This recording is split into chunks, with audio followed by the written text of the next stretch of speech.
Another haul of garbage. Kimber is looking out the window, her mouth a deep line across her face, scowling. Warm yellow light kisses the shadows, our floodlight activated by sudden movement. By him. I refuse to look up from my book. Doing so will encourage her. Kimber's eyes remain fixated, reminding me of a predator tracking its prey. With one graceful swoop, she swings her body around. He gives me the fucking creeps. She's deliberate in her movements, and sweeps over to her side of the bed, sliding atop the pressed sheets. The pair of silk shorts that I bought her for Valentine's Day ride up. They're peppered with cartoon candied hearts with banal sayings. One sits perfectly on her ass. Be mine. I touch the back of her milky thigh, pocked with goosebumps. She swats my hand away. You're not saying anything. I let out a sigh, knowing I had blithely crossed some invisible line with my silence. What is there to say? Mr. Corny is an old man, a hoarder, yes, but he's harmless. Put my book down, this time trying for Kimber's pudgy exposed midsection, only to be met with fingers that flicked me away. There's something about Kimber when she's mad. She had a sultry look, pouty lips, wide eyes. Drives me nuts. It makes me feel like I did in middle school the first time I saw Pamela Anderson spread eagle on my dad's Playboy. The perfect triangle of blonde hair coming to fruition at her center. Fuck. She bolts up, agitated. He's driving down our property values. How is that harmless? I know this rant. I hear it often. Our neighbor, Mr. Corny's compulsive hoarding, has become an obsession for Kimber. There was literally a landfill in his backyard, Dan. A mountain of trash. I saw a rat scurry across the street the other day in front of his house. A fucking rat! She flops down again. I just don't understand how you can be so nonchalant. What do you want me to do? I laugh, trying to make light of things, shrugging my shoulders. Mr. Millard told me his wife ran off on him years ago. No family, no kids. There's no need to make him feel even worse by being rude or mean. I need Kimber to cool off now. It's not good for her or the baby. I check my watch, trying to distract her. All right, time for bed. Next time I book a flight out before 6 a.m., yell at me, okay? I turn to kiss her, but my lips are met by a mouthful of stringy hair. I just wish sometimes you would have my back, Dan. Be a man, you know? I swallow hard. The words are shrapnel, but I do my best to shake it off, like water off a duck's back. Kimber rolls to her side, facing the opposite wall. What time will you be back tomorrow? Guessing around 4 in the afternoon. Assuming there's no delays. The meeting's at 9, so I should be able to get on the 1 p.m. out of LAX. Trying to break the awkwardness. Fingers crossed! My voice is high-pitched, squeaky. Brian and Kelly are coming over tomorrow night for dinner, so hopefully you aren't late. Kimber's tone has an edge of iciness to it. Uh-oh. I'm such a numbskull, I completely forgot. I slapped my palm against the side of my head, hoping that she saw. She didn't. I'll do my best to be on time, my lady. Oh, by the way, I think it's just Brian. He and Kelly ended things from last I heard.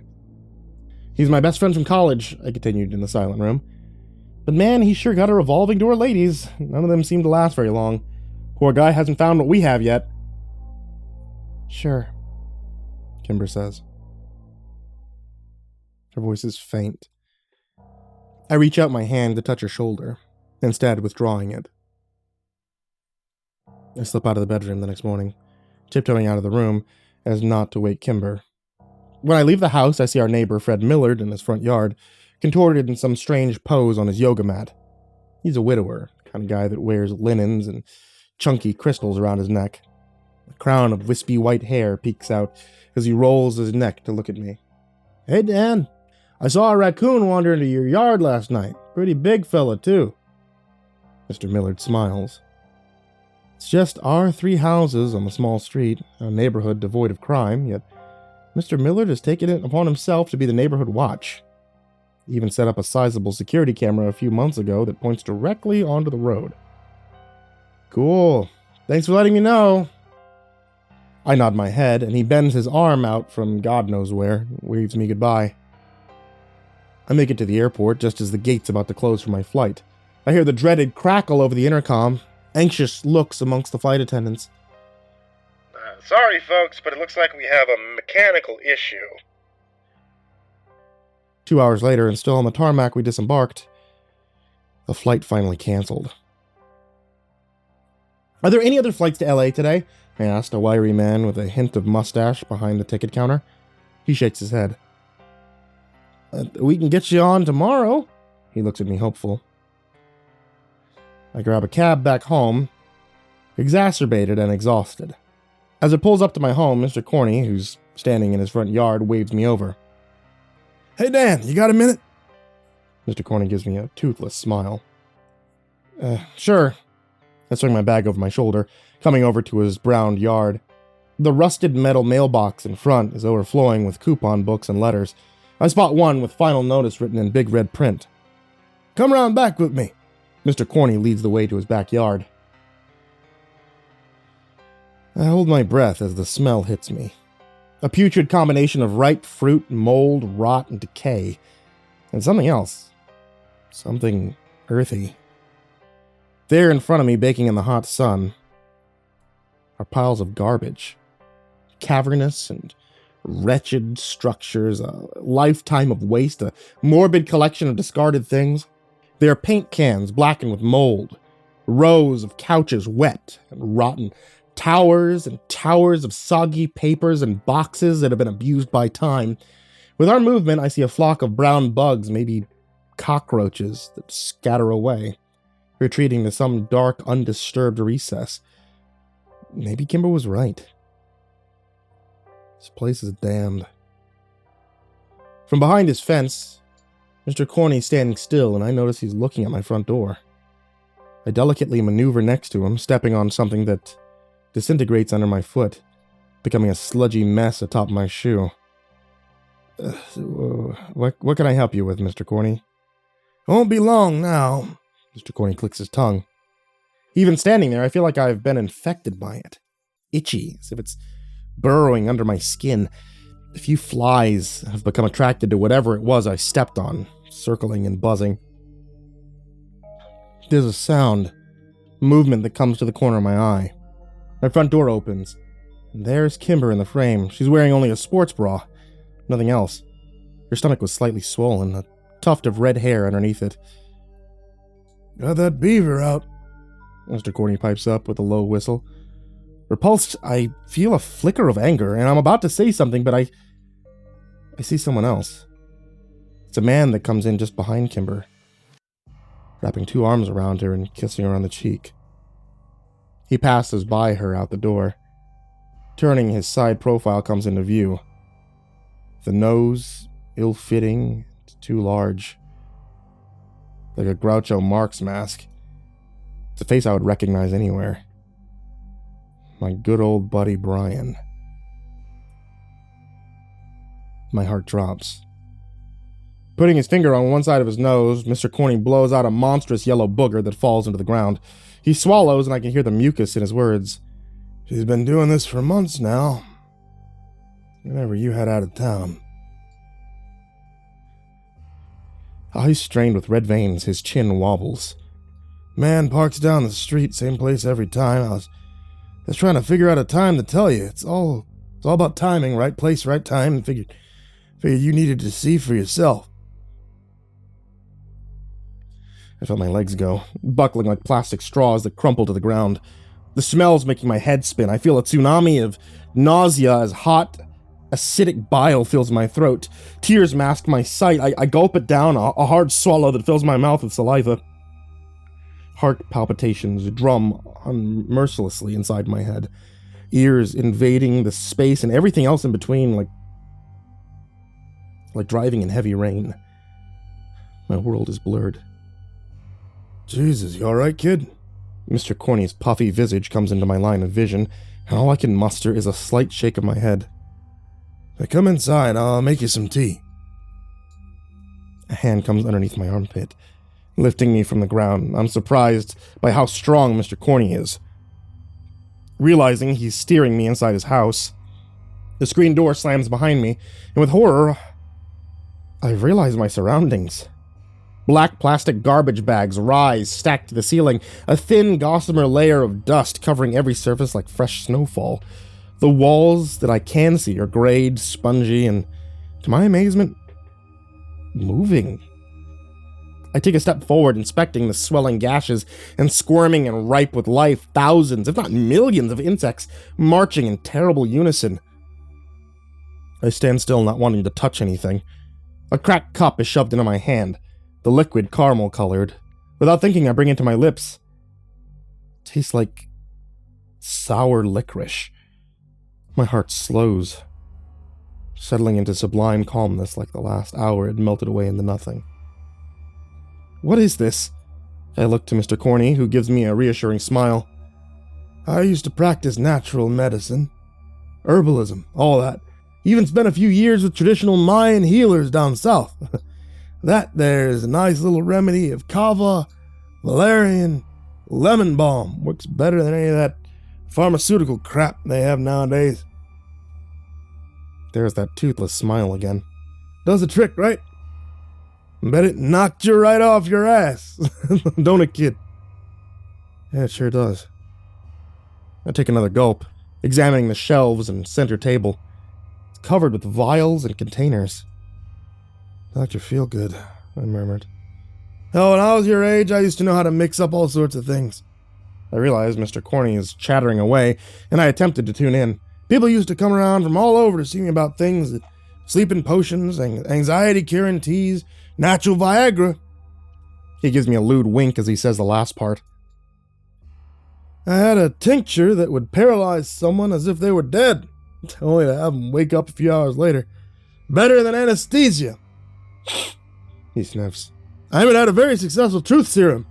Made her a mixture of Nightshade. U.S. government bought the patent for it. Truth serum. My voice shakes. It's a rudimentary formula, all natural, perfectly safe. Breaks down inhibition so the recipient feels compelled to tell the truth. Mr. Corny fiddles with his kitchen, pushing aside a line of ants marching across the counter. Do you have any of it still? I feel the words leaving my mouth before the idea is fully formed. A sick plant flowering without roots. Mr. Corny laughs. I think so. I need to check. He gives me an unsteady gaze. What do you need it for? More words leave my mouth. A spew of verbal diarrhea about Kimber, a barrage of derogatory insults and swears that I could have otherwise found shameful, and when it's over I feel both cleansed and sullied. Cusping my head in my hands, a deep inhuman wail emerges from my mouth. He's my best friend! And I thought Kimber was the love of my life. I need to know why they did it. I turn my head. Mr. Corny stares at me, his brow furrowed. I don't think you'll ever get the answers that you want, kid. Even with the truth serum. Please. I croak. He nods his head, leaving the room. Sounds of glasses being moved and grunting can be heard. Mr. Corny emerges a few minutes later with a dark blue glass bottle. He holds it out. An unwanted gift, and I grasp it in my hand. You only need a small dose for the stuff to work, no more than a tablespoon, alright? I nod my head, moving to the door. I don't bother looking back as I go outside and back towards home. Kimber's surprised to see me when I get back, keenly looking at me as I tell her the flight was cancelled. She shrugs her shoulders and goes about her day as if nothing's amiss. I try to smell him on her. I even go to the bedroom, pressing my nose against the sheets like a desperate bloodhound. There's no trace of the betrayal, no matter how hard I look. My head is swimming, and for the rest of the day, I stare into my computer screen. I type an email of gibberish, only to erase it all, and do it over again. And again. I'm not sure if it's the tea that Mr. Corny gave me or my emotional state, but I feel dead inside. Nice and numbed up. I'm relieved at the cloudiness of my mind. Not sure I could bear to think right now. I find myself looking at the slight bulge in my pocket where the vial lives, waiting. I let my fingers rest on it, contemplating what to do when Brian comes tonight when I see them together. At around 6, the doorbell rings. And there's Brian, all smiles. I have to dig my nails into the palm of my hand to prevent myself from slugging him in the face, instead cupping him on the back and welcoming him inside. Brian has a mouth like a fish. Big, rubbery lips that kiss Kimber on the lips. Look at you, he says, beaming at her. You've gotten so big since I last saw you. He pats her stomach affectionately. 6 more months till the little nugget comes out, huh? He and Kimber laugh. I realize, with horror, maybe what's growing inside her isn't mine. With more resolve than ever, I offer them both drinks, ushering them to the couch in the living room. I'll have a beer, Brian says, his eyes not leaving Kimber. And you, darling? I look at Kimber, her radiant face turned towards me like a knife in the gut. I'm okay, Dan, thanks. I'll bring you juice, I say. I leave to go to the kitchen. I see her roll her eyes. Another knife. I set the 3 drinks in front of me. With shaking hands, I slide out the blue vial, holding it out in front. I hear laughter from the living room, and with a jolt of panic, I almost drop it. Take a breath, calming my nerves. With a small spoon, I measure out a tablespoon, dropping a dosage into 2 of the drinks. The liquid's clear and dissipates, leaving no trace of my crime. I press all the glasses close to my chest, careful to leave my own in my right hand. All right, here we go, I say, and Kimber and Brian look up at me as I pass them their glasses. I take my sit down. What should we cheers to? To new beginnings, Brian says, raising his glass. I think I hear a hardness in his face, which causes a flicker of hatred to burn in my chest. We clink glasses, and I watch gleefully as Kimber and Brian take large swigs. I wonder how long it will take to set in. I grasp my glass and feel my heart pounding. I wait, watching for any subtle movements. A slack jaw, droopy eyes, anything. Oh, Kimber says flatly. Her eyes roll into the back of her head as her body goes limp, slumping over. Kimber! I run over to my wife, only to see Brian's cumbersome body keel over, his head hitting our coffee table with a dull, wet thud. I reach for her body. It's unmoving.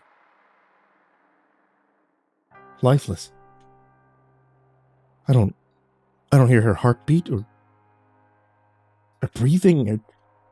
Without thinking, I run across the street, pounding on the front door. Mr. Corney! I yell. Come around back, I hear a voice say. And I sprint to the back of the house, outside where we met earlier. Gasping for air, I run to the back where I could see Mr. Corney emerging from the house.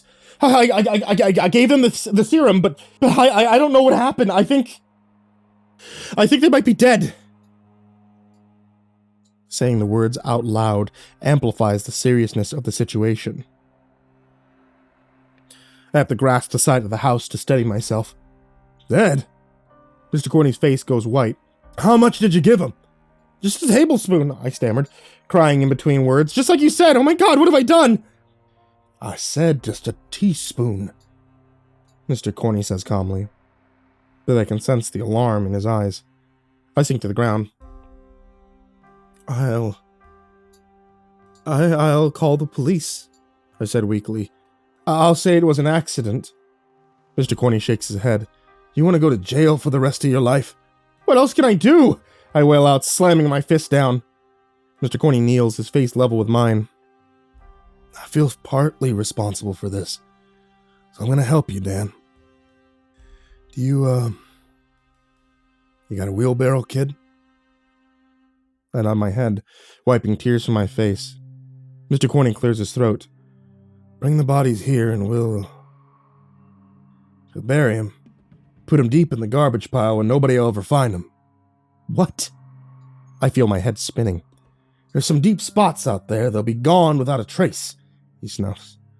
That or... you can go to jail for murdering your wife. What? What'll I say when people ask why they're missing? I look to Mr. Corney, mulling over what he's saying. Is there a possible way out of this? A scenario that doesn't involve police arresting me? A publicized trial? a lifetime of imprisonment? When the police come or people start asking, just say your woman ran off with that fella. I'll back you up. I saw him grab a cab and left. Police will have no reason to look over here, and even if they did... Mr. Corney pauses, surveying his expansive junkyard. It's not like they could find them. I look at him. My thoughts confused. I don't move. They fucked you over, Dan. Do you want to go to jail for the rest of your life for them? After everything they took away from you? Mr. Corney licks his lips. I whine. I'd tell them that it was a mistake, that I accidentally gave it to them. Still involuntary manslaughter, even in the best case. Besides, what jury's gonna believe it was an accident? He gave me a sympathetic look. Go on and get him. I can't. It'll be better this way. Give you a chance to start over. There was a kindness in Mr. Corney's eyes, matched with his soothing words. Don't worry, we'll cover him up. Pretend it never happened. He reminds me of my mother, who would console me when I would knock over a glass. Just a little spilled milk. Well, in this case, it's just a little double homicide. There now. Mr. Corney pressed a flask to my mouth. I taste something bitter. Just some liquid courage. You better get a move on now. On my knees, I move in a zombie-like haze back to my house. Our street is quiet, and I'm grateful that Mr. Millard's home is dark, the curtains drawn tight. Thank God for small favors. I carefully go around the back, cutting through the living room with our oversized wheelbarrow. I have to bend down, using all my strength to load Brian. Heavy fuck, I wheeze. Next is Kimber. Her body's cold, and I lift her gently from the ground, sliding her next to Brian. My heart's breaking. Pain ruptures like shards of glass against my insides. I take one last look at her still body and cover them both in a large blue tarp I found in the shed out back. It's a struggle to manage the wheelbarrow. The handles shift under my hands, and I try to heave and press forward with my knees. The distance is short, and I open the gate to Mr. Corney's, maneuvering through the pile of trash, the uneven ground below me. Over here, Dan, Mr. Corney calls, and I follow the voice. It's coming from a large mound of garbage near the border, in deep, and towards the border of the woods. Leaving through the maze of piles, I see Mr. Corney standing in a hollowed-out conclave. I dug deep into the earth when I was younger. He beckoned me over in an excited tone. Needed to dig deep to have plenty of room for my treasures. He puffs up his chest. And I realize with disgust, he's proud of it all. Look here, he points. And squinting, I can see a hollowed-out tunnel, a space between the rubbish that drops into a darkened abyss. Let's just slide him down there. From the wheelbarrow, I grab Brian underneath his shoulders and let him fall into the ground. Mr. Corney takes his head in between his bony fingers, pushing him headfirst into the crevice, forcefully shoving him deeper inside. When Brian's body becomes unyielding, Mr. Corney stops and bites his lip, his eyes darting in every direction. I see a grin coming over his face as he settles on a broken broom a few feet away. He picks it up and probes Brian, continuing to push him down. It's like a fucking turd stuck in the toilet, Mr. Corney grunts. He takes his leg, swinging it back hard, and Brian's body disappears. I can hear a rattling as cans and other items falling behind him, covering him up. Finally. Corney spits on the ground. I register everything that's happening and look to my beloved wife still in the wheelbarrow. I can't dispose of Kimber this way, I say finally. Mr. Corney puts his hand squarely on his hips. Don't worry, Dan, I can manage. He puts his wrinkly hand on my shoulder. You've been through a hell of a day. Now give your missus a proper burial. Why don't you go home and rest? I think about it. Thinking about turning myself in, calling the police, thinking about crawling down the hole that we had just put Brian into. The thought races through my brain. I looked at Kimber again and my eyes widen. There's movement. Ever so subtle, her chest rises barely an inch and then collapses again. She's breathing. She's alive! I shout with glee, running to her. Oh my god! I'll take her to the hospital right now. I grab the handles of the wheelbarrow, pushing it when it breaks suddenly. Mr. Corny standing in front of me, his foot against the wheel. Not so fast, Annie. He gives me a sly smile.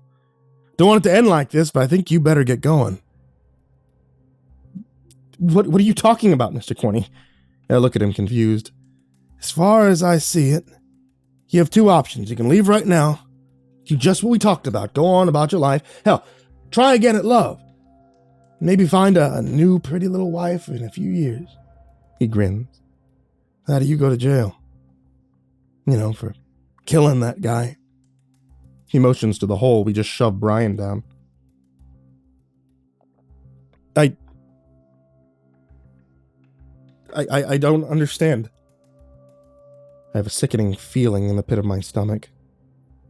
If you leave with your missus, I can bet you anything that as soon as you do, Mr. Millard, whose cameras just so happens to face the street, will call the police.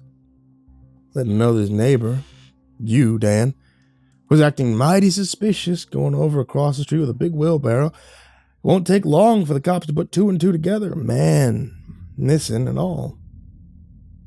Mr. Corny lowers his gaze. I might tell him I saw you come out here to this area of the lawn and make some commotion. But you helped me! It suddenly clicks. They'll know you were involved! Mr. Corny shrugs. Camera won't show it. It'll show your word against mine and all the evidence points to you.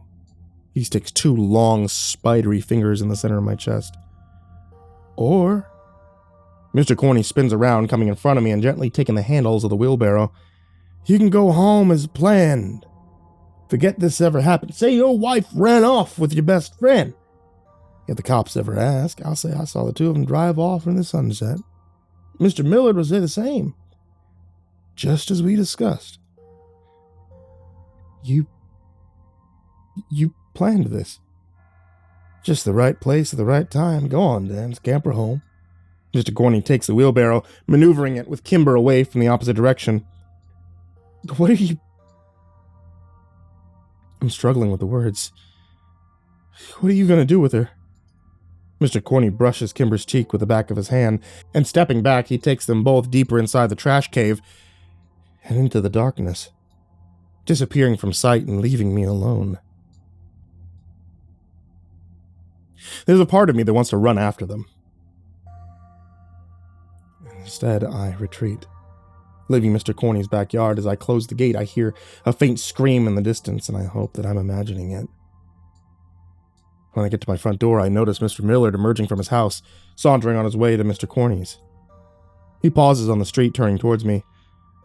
A lascivious smile darkens his face as he bends his arms and waves before walking away.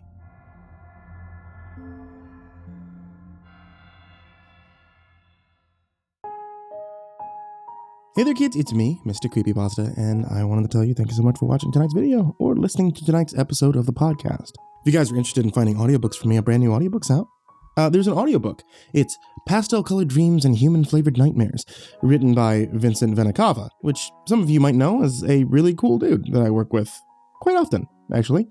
You can head over to audible.com and find MrCreepyPasta to see all the audiobooks I've worked on, including Tales from the Gas Station and many, many more.